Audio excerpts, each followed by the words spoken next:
क्या अभी और चांसेस हैं कि डायरेक्ट सेलिंग अच्छे से फैलेगी इस कंट्री में? See India, if you talk about India, अभी हम आई कैन से ये 5 से 10 साल का बाद मैसिव ग्रोथ डायरेक्ट सेलिंग को होने वाला है।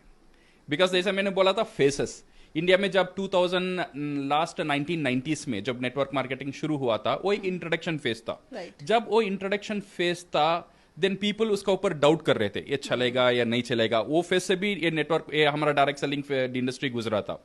ये गुजरने के बाद देन लॉट ऑफ एक short span of big growth आया था। वहां पे क्या हुआ था, lot of ethical and unethical companies भी ये सिस्टम का फायदा उठाने लगे।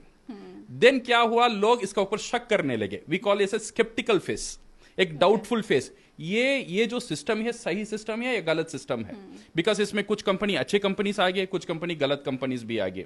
देन क्या हुआ, then it comes a regulation phase. एक इंपॉर्टेंट फेस है जहां पे गवर्नमेंट का नजर पड़ता है ये इंडस्ट्री का ऊपर, या कि इतना हलचल क्यों हो रहा है।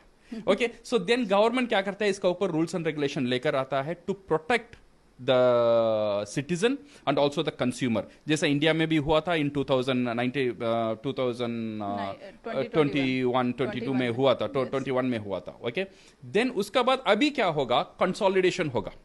ये जब रूल्स एंड रेगुलेशन और इंप्लीमेंटेशन ज्यादा होगा, ये नेगेटिव कंपनीज, जो स्कैम कंपनीज और कंपनीज दूसरे नीयत से आए थे इंडस्ट्री का अंदर, ये सब धीरे धीरे कंट्रोल करना शुरू होंगे। ओके, देन इसका बाद शुरू होगा एक्चुअल नेटवर्क मार्केटिंग का खेल।